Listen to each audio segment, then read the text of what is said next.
This is your Daily MoJo Extra. Ann Vandersteel is here, ladies and gentlemen. Ann, how are you? Oh my gosh, gentlemen, great to be with you this morning. I think it's go day. I mean, let's just put it out there. Who let the Doge out, baby? We are going for the jugular now. You've got one pissed off man joining Team Patel over there at the FBI. It's glorious, actually. The hunters. Isn't it amazing? Mm-hmm. I went to bed early last night and I woke up at like 11:30 and I couldn't go back to sleep. So I just picked up my phone and started looking through and I was like, holy crap, Bongino is the deputy director at the FBI. I sent him a text this morning.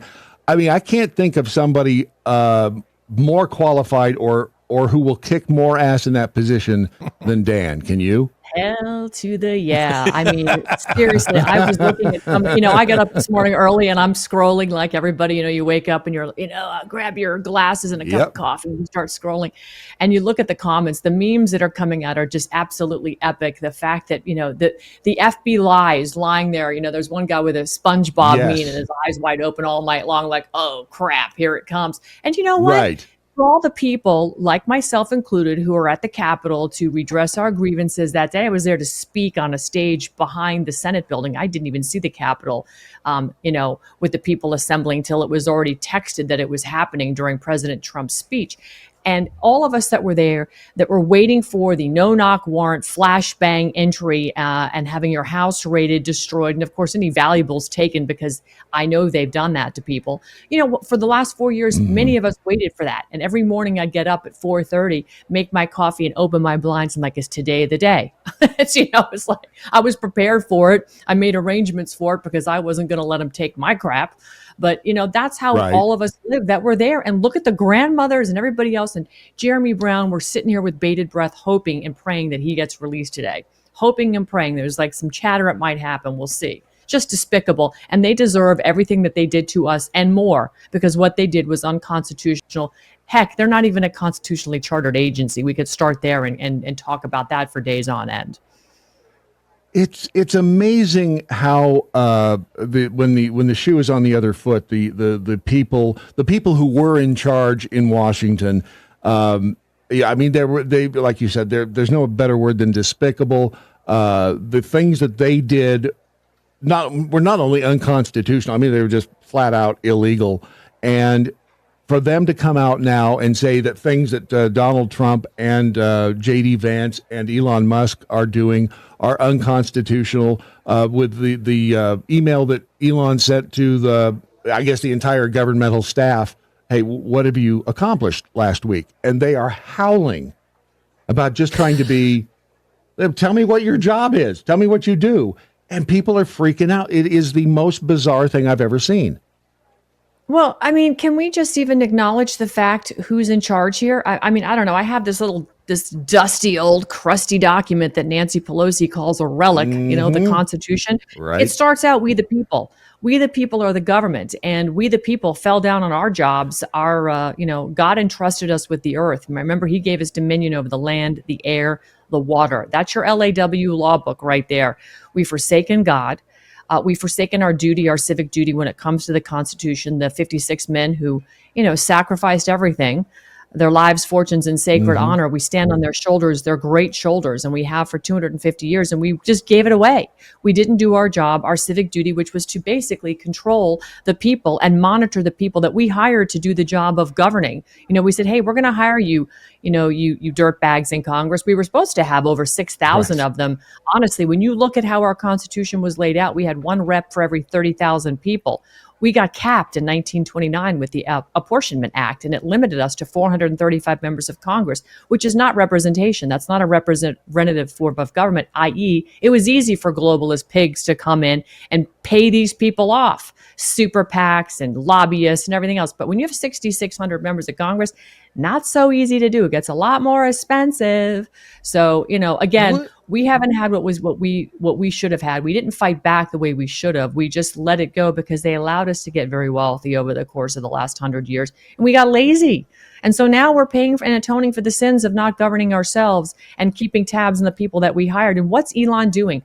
He's not a government employee per per se, right? He does have Right. clearance Just an with advisor. SpaceX as a military contractor, but he's hired to do the job and he's not taking a paycheck. He is actually doing what we should have been doing, saying, hey, man, what did you do in your agency last week? Oh, yeah, that unconstitutional agency. We're going to hold you accountable. Just tell me 5 things you did, including if it meant picking your nose for 8 hours a day. But just Right. tell me what you did, because we are asking. And, the people haven't been asking because we didn't have representatives asking. We had dog and pony shows on Congress with gavels pounding and people throwing paper around and yelling at each other. It was a show. We're over it. We're over it. I went in 1976. I was in 6th grade. I remember it was the bicentennial celebration in America. It was very patriotic. I assumed at that young age things were always going to be this way. Very patriotic, very up front. It felt like that was like the height of America for me anyway. And you're right. I feel a sense of guilt for not having kept my eye on the ball. I did not pay attention, and this is what you get. That you have to. This is the greatest form of government I think that there is on the planet. But you do have to pay attention to the people that we send. Do we send corrupt people to Washington, or does Washington corrupt good people, in your opinion? Well, both. At this point, it has become both. And the people got corrupted, and the gravy train was built around the people who got corrupted. And then, of course, you have just a corrupt systemic system in D.C., where we're really being a nation run by non-governmental organizations versus a country being run by representative form of government. The United States is a federal corporation as codified by their U.S. Code 28 U.S.C. 15A. The United States is a federal corporation. They've codified it, and they replaced our constitutional form of government where the Constitution protected us from tyranny, from an overarching monolithic bureaucracy like we have today with agency government, which there's a non-delegation clause. You can't delegate the responsibility of the public servant to an agent and then allow the agent to adjudicate their own situation. And that's why we saw the Chevron deference overturned by the Supreme Court, because they recognized that's not a Republican form of government. That's just, agencies run amok, special interest corporates, corporate special interests, excuse me. So no, we don't have that. And we haven't had it for some time. What we are fighting and clawing back now is we are just untangling ourselves from this bureaucracy, which does not represent you and me, because all of these agencies are for-profit corporations with their own Dun and Bradstreet numbers, including the United States, the 10 square miles of DC. So we are literally defunding and untangling ourselves from that and returning power back to the people, as President Trump told us he was trying to do back in January 20th of 2017 in his inaugural speech. It just took, unfortunately, a lot longer than we had hoped. But the fact of the matter is the people weren't awake to see how crazy and corrupt it was. And so we lost in 2020 because they stole it. The evidence is mounting all over the place. It's everywhere. And we're going to continue to get that shoved in our faces. But I think it's sort of like a child in a hot stove. We had to burn our hands for 4 years before we finally recognized, oh yeah, mommy and daddy said the stove was hot. And we got burned, and we've been suckered, and we have been suckered for a long time. So people are now seeing the scandals of U.S. aid and the money laundering. They're seeing all the paychecks that were going out to bureaucrats that are dead or don't exist. Where is that money going? We're going to find out. Right. We're going to find out. The first guy I want to see going down is Adam Schiff, because nobody makes me more disgusted than that creep. I know. Hey, how he keeps getting elected in California is beyond me. And I grew up in California, and Elected. it still is it's a beautiful place. I love California. It makes me sad to see what they've turned it into. You touched on the America being the United States being a corporation. I've delved into that a little bit. Why don't people? Can you nutshell that again for me? And why don't more people understand this or know about this aspect of the government being a corporation? Well, first, I'd like to thank Jimmy Carter for the dumbing down of America in 1979 with the Department of Education. Thanks, Jimmy. That's about the worst thing we've ever done in this country, besides giving away the Panama Canal and, of course, basically destroying our Monroe Doctrine, our effervescence, presence we had throughout the Western Hemisphere to, stay communism in the box where it belongs. Now we have communism at our doorstep. Okay, that setting it aside. We just don't know what we don't know because it's been erased from our history. And in fact, I've said this for years now, that the 14th Amendment is not a great amendment. In fact, anything after the 10th, frankly, is unconstitutional, including the 17th, where, again, they stole our representation with allowing the people to elect their senators versus the state legislature representing our U.S. senators. So going back to the 14th, did you know that 41%, when you ratify an amendment, you need 2/3 of Congress to pass it? Did you know that 41% of the states did not want to ratify the 14th Amendment? They fought tooth and nail, and they were threatened within an inch of their lives. The 14th Amendment was really coming out of the British loyalists, frankly, that wanted to centralize government with a formal federal government that then they later incorporated. So in 1868, it took 2 years to get the 14th Amendment floated from 66 to 1868 post the wrap up of the Civil War. And they essentially created that amendment, including the third clause, which they used or tried to use against President Trump and claimed that he was an insurrectionist and label all of us insurrectionists. And really that clause was put in there like a stink bomb waiting to go off for the moment that the people woke up and realized, whoops, we don't have representation anymore, and we want to redress our grievances. So using word salads by us showing up and protesting, they called us insurrectionists, when in fact, they were the ones that threw the coup. They were the ones that used their agents of government, the FBI, to hide in plain sight and pretend they were one of us and destroy the Capitol that day and entrap people by luring them in. Ray Epps. Oh, we have some really good information we're going to be breaking on that guy pretty soon. Stand by. But, here's the thing. The 14th got ratified. It was fought, and eventually 3 years later in 1871, yes, they did incorporate the United States 10 square miles of D.C., and they changed the representation of an American living in, say, Virginia or New York, electing their public servant, right? Remember back then you went to serve and it was sort of like a hardship because you left your family behind, to your new status became that of a U.S. citizen voting in your, now we know to be a debt slave master, because they've layered everything else from the 13th with the income tax, as well as, of course, the Federal Reserve in 1913. So not the 13th, the 1913, the income tax and the 16th Amendment, and of course the Federal Reserve. So this was the change of status as an American electing to a U.S. citizen voting in.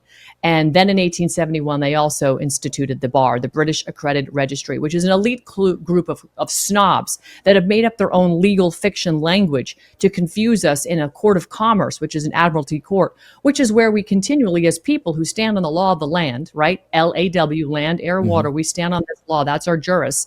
And the Constitution protects us on the land. They've drug us into commercial courts and treated us as corporations, and they've created fiction around our names with all caps names, all caps spelling of your name. And that is how they have ensnared us into this corporate fiction as a U.S. citizen.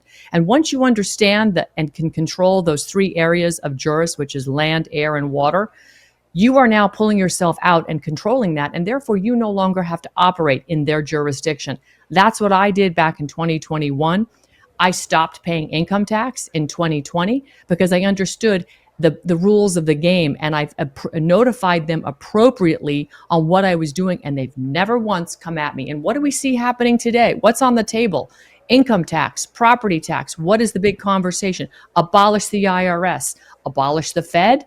I mean, these are real conversations that even Howard Lutnick is talking about and broadcasting on Fox News. So when the Secretary of Commerce is talking about things like that, and he speaks at the power of the president, pleasure of the president, folks, it's real. It's not a game. It's not what do we call patriot mythology. It's legitimate. Two things. Information from you is like drinking from a fire hose. My brain is no, it's okay. It's okay. I wish I was smarter. I've said for a very long time, I do wish I was smarter. I did well in high school, but I realized it was only because I had a great short-term memory and I did well on tests. I was going to ask you about the sovereign citizen thing. Going back to the 14th Amendment. It's, by the way, correction. It's not sovereign citizen. It's not. It's a sovereign or a national. Sovereign citizen is an FBI PSYOP, by the way, and that's how, because citizen makes you an employee of the U.S. government as a U.S. citizen. You don't want to be that. You want to be sovereign as an American national, or I'm a Florida national, for instance. I live in Florida. Go ahead with your question. Sorry. Okay, no. You're all right. So you're not. You don't consider yourself a sovereign citizen. You're a sovereign Say that again. A sovereign. I'm a sovereign, or I'm an American national. And in fact, if everybody opens up their passport book It recognizes citizen and or national. When you every passport says the same. I'm classified as a national, and it's according to their own code even. Okay, so that's what when you hear people like referred to as he's an African national or a German national or a Norway national. That's where that nomenclature comes from. Okay, all right, Correct. that makes sense to me. All right, going back to the 14th Amendment, as we were discussing, because that's been brought up a lot lately in the whole the illegal alien situation. And I saw something recently where they were criticizing Trump and the Department of Justice for using the 14th Amendment to try to deny Native Americans, American Indians, whatever you want to call them, birthright citizenship. What do you know about that? Because I've looked around, tried to figure that out. And what's the con that the left is running on this thing with Native Americans in the 14th Amendment? Do you know?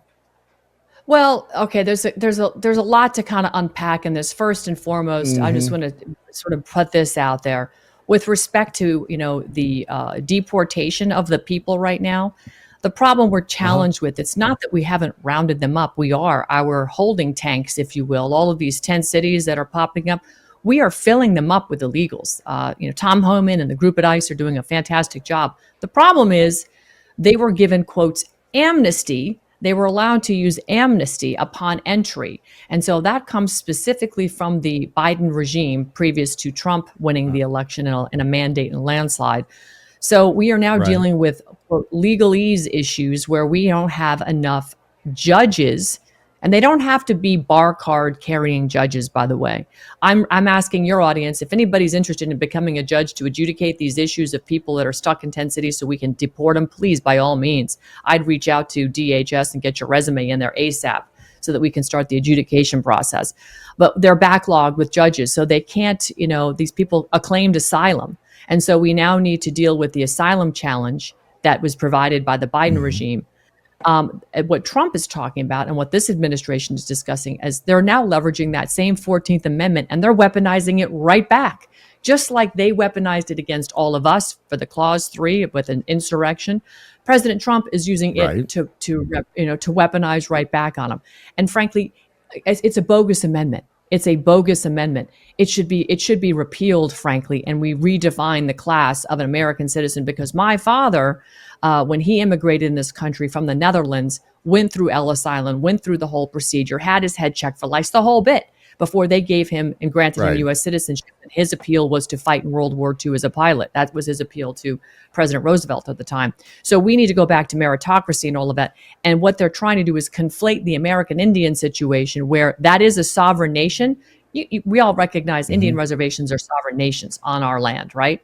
And we now claim it as our land, even though they were here prior to us. So we've come to peace with that through treaties. They have their own sovereign nation. So what they're trying to do is conflate the fact that these illegals coming here, claiming asylum, you can't just claim asylum from a country where there wasn't really issues. If you have issues in your country where it's poor or whatever, that's for you to figure out. Don't make your problems our problems. And that's where we're trying to unpack this in a way that makes sense to Americans. You want to import third world people? What are you going to have in your first world country? It's going to dilute us down to third world status. And I got to tell you, drive coast to coast, you'll see some third world cities in a big way around here. Oh, absolutely. Philadelphia, a lot of the downtown area in Philadelphia. Have you seen any of those videos on YouTube? Just the zombies who I guess are doing trank, whatever that street drug is. And they're just wandering around downtown LA. Same situation. It is really scary, and it's being done intentionally, I think. Is the Trump administration, and I don't think 4 years is time enough to do it. How successful do you think that Donald Trump, J.D. Vance, and the crew will be over the course of the next 4 years? Will we see significant progress? I think so. We already are. We already have been. They've had the last 4 years to sit back and evaluate what's happened in this country and look at all the different holes in the dike, right? The republic, right? Think of the republic as a dike that circles our country. There's a lot of holes where our border, for instance, has just been such a glaring example. The chemical jihad of fifth generation warfare being waged by the Chinese, the CCP. sending in methamphetamines and fentanyl, et cetera, into our country and killing our people and enslaving us in this drug culture, like you just said, zombies, living on the streets in Philadelphia and Los Angeles. It is a travesty. We've allowed the wholesale fire sale of our farmland to Chinese and Bill Gates, for that matter. These are entities and countries that want to destroy America. They want to destroy the sovereignty because they believe in global governance. They believe in the Hunger Games. They believe we should be carved up into, 10 regions around the globe and everybody be given their slice of oligarchy to rule over us as kings and queens have done for 1,000 years.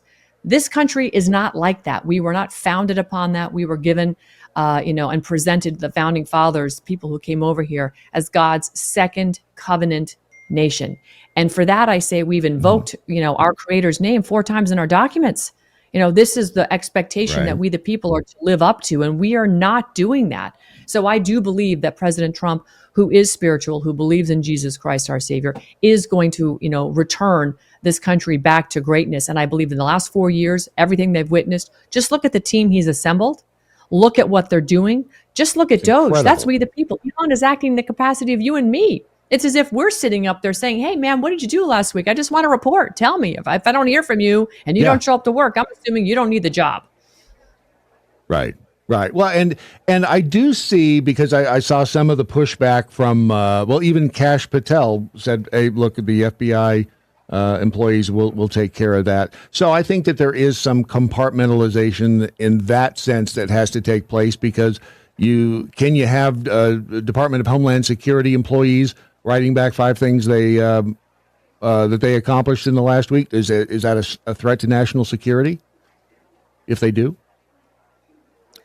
Well, I suppose they could say, let's meet in a skiff. I've got 5 things I can tell you about. I suppose they could respond in that fashion. But I mean, I think, raiding the Roosevelt Hotel or something like that is not too far of a stretch, because the media is going to cover that. I don't think there's anything. I don't think they have a problem coming up with 5 things, personally. I don't think they should have a problem with that. I don't think any of these agencies should have a problem coming up with 5 things. But to go back to square one, I'm just waiting for the day for Linda McMahon to literally put the padlock on the Department of Education and turn that into a Holocaust museum of all the crimes against our children that were waged in that specific place. I've volunteered numerous times to give free docent tours through any one of these buildings and agencies that gets padlocked and mothballed and turned into a Holocaust museum of how they have diluted and polluted our country, our republic, our the foundational governance and our freedoms, because we are not a democracy. We are a republic. And the sooner that we can embrace that and what it truly means, people will understand the power that we've always had, kind of like that movie Wizard of Oz, right? We're now seeing Oz behind the curtain, and he ain't pretty. He's a big old thief in the night. Yep. No kidding. Do you think you think they'll be successful in getting rid of the Department of Education? Oof, I sincerely hope so. I mean, the interesting thing is when I look at what Betsy DeVos did, which was nothing, and how she stormed out of the administration after January 6th and basically threw President Trump under the bus. I think she exposed herself in a big way.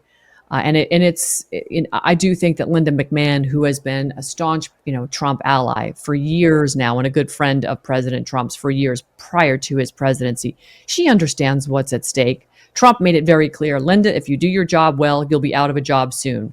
So I think the expectation is mothball that place, push this back to the states. Let's just, comparatively speaking, education in, say, Des Moines, Iowa, is not going to be the same as what one might get in Palm Beach, Florida. Why? Because we have different demographics, we have different circumstances, we have just, different things coming at us in life.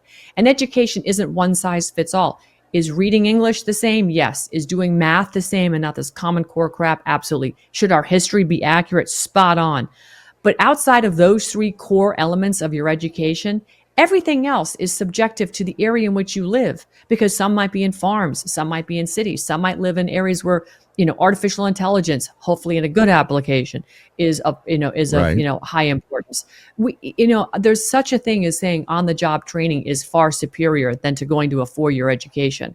I think colleges need to be reconsidered and reevaluated, because unless you're specializing in either a STEM program or some type of medicine, But again, medicine, I cautiously use that word because we know about the Flexner report now. We know about the Rockefellers destroying the medical community, and we also know that there's God has provided everything we've ever needed on the planet to keep ourselves healthy and heal ourselves.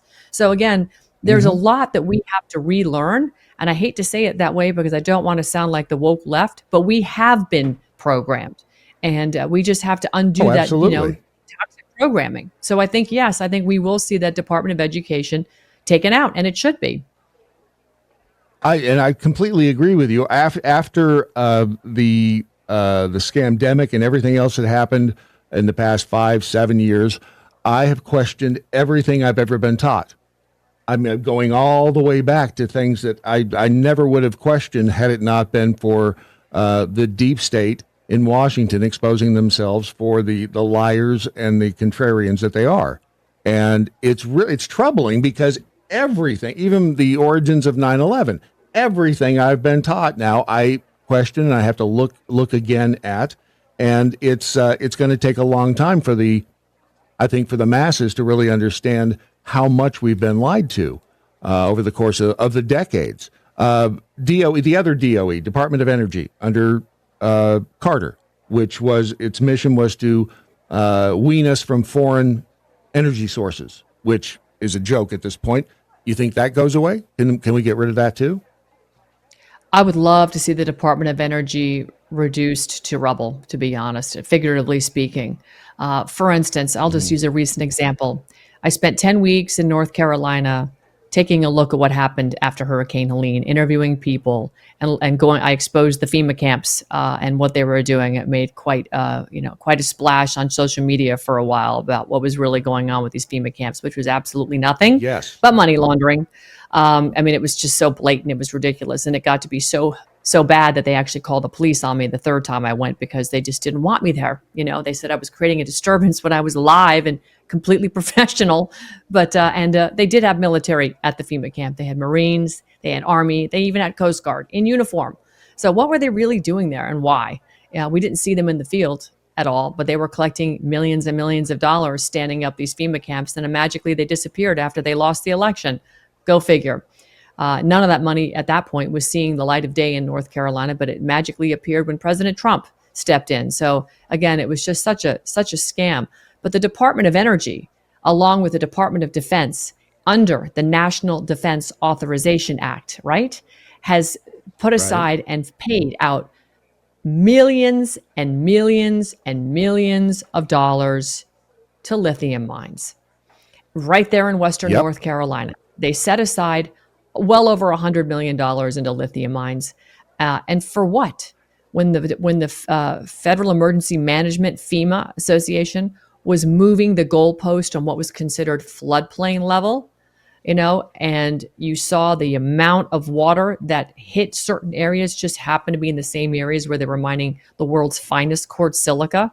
And that same entity, Sibelco Mines, which was very generous to the people in Spruce Pine, I've heard, but also invested another $200 million into their operations to increase output by 30% over the next 100 years. You saw lithium, mines in the area also. So these areas that were hardest hit were also the same areas where the mining is going on, and the same areas where FEMA was moving the goalposts for where you could rebuild, and there wasn't money for people from FEMA. So had it not been for the generosity of some of the people, they were never going to get their houses back.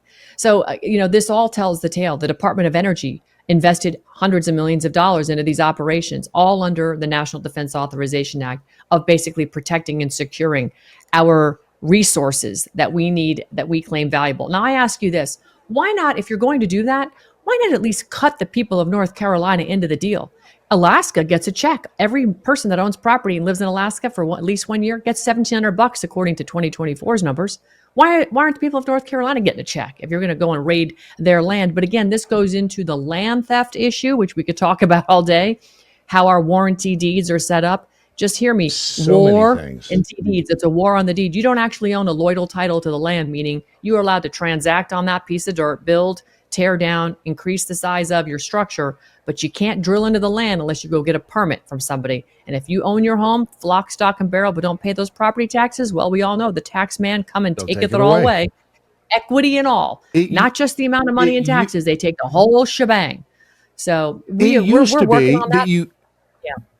Didn't you used to own your land from the center of the earth to the sky, did you not? Correct. That's called a Didn't loyal that used title. to be the way? Right. Yeah. I've talked to Ron about this before. When did that change? That started to change in the 1800s, late 1800s, early 1900s. They started changing, again, word salad. This is what the establishment is very, very good, right? What is lawful is not legal, right, and what is legal is not lawful. It's two totally different meanings. Law is about constitution. Legal is about corporate fiction and commerce, commercial law. And so they have obfuscated that truth from us, number one, and they have basically replaced the law with legal. And now we're stuck in this legal conundrum. So they replaced your ability to own a loyal title. So when the land was granted by the government, the government had land patents, right? And that land patent is the original ownership. And when they transfer that alloidal title to you, you are the original grantee of that land. So now if I own, say, for instance, where I live in a subdivision, but the original subdivision probably had one big parcel of land, and that was granted, that patent was granted, and then they subdivided that. So by owning a subdivision of this land, I actually have the ability to go back to the original land patent from the grantee and transfer that title. And since I own my house free and clear, I can actually apply for the patent on my little slice of this land. And actually, I'm in the process of doing this. So I'm going to educate people as soon as I get through it. Because once you get the actual alloidal title to your property, you no longer are responsible for paying property tax because you've taken it out of their jurisdiction, out of their system. And this is what we need to get to, the complete privatization. And that's what they stole from us by changing the language from land patents into real estate, which is not actually the property and the land underneath your feet. It's the ability to transact a structure on top of the land that you sit upon. But if you want to actually dig in, put a well in for water or what have you, you need to go back to the county and say, I need permission to do this. Give me a permit. And then you are also registering that deed with the county so they can track you and make sure that you are constantly at their beck and call with permits or whatever you're doing. And you have a fee for that. It's called property tax. It's just absolute theft of your land. And we are addressing this at American Made Foundation and our American Made Action organizations because we are going after this stuff. We are going to dismantle a lot of these agencies because we understand the theft of our property, of our lives, of our pursuit of happiness. And will you come back and give us a lesson on being a sovereign national? I know we've gone way over time, and I appreciate your time. I love talking to you because you've so much information. Would you be able to do that? And just because I think a lot of people would love to learn about being a sovereign national. If you haven't paid income tax since 2021 and they're not coming after you, why don't more people do that in a nutshell? They just don't know about it? Well, it's very, I'd be happy to. It's very simple. You either contract in with them, it's an adhesion contract, or you don't. Right. And I don't contract with them anymore. And I let them know that I was not contracting with them per their own regulations.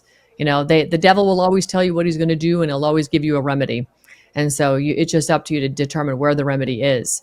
And frankly, the remedy we should never have been in this position. Title 26, I'll leave you with this thought, is the IRS code. Mm-hmm. The 16th Amendment was never enacted into positive law, meaning there is no law. And that has been debunked and proven by former members of the IRS for years now. Joe Bannister and others have been very vocal about this, that there is no law that mandates or requires lawfully for you to file and donate, give away, gift your money to an agency that is not actually of the people's government. It's an agency of government, and that agency gives it away into international banks, into the international banking cabal, through the Federal Reserve to the World Bank. It doesn't even hit our balance sheet. So if we can just print money into an oblivion to fund all this stuff that our government just blows away as we're being exposed by Doge, why are we paying income tax when they're not even using it for anything here in this country? They're sending it overseas. It's disgusting. It's a form of debt slavery. That's what it is. It's a psyop. Where do you want to send people? To your website, to annvandersteel.com, or is there another one? You tell me. AnnVandersteel.com has all of my social media links. And we also have a foundation, AmericanMadeFoundation.org. We've recently launched this. It's the original from the Zelenko Freedom Foundation. We have repurposed this foundation to educate people on the subjects that we're talking about. We have an action arm, American-made action. We don't have that site up yet, but that action arm is going to be going and doing the heavy lifting in the political arena. American-made Foundation is an educational tool to educate people on things like I'm talking about. But you can follow me at annvandersteel.com, and it'll lead you to those places ultimately. This is your Daily Mojo Extra.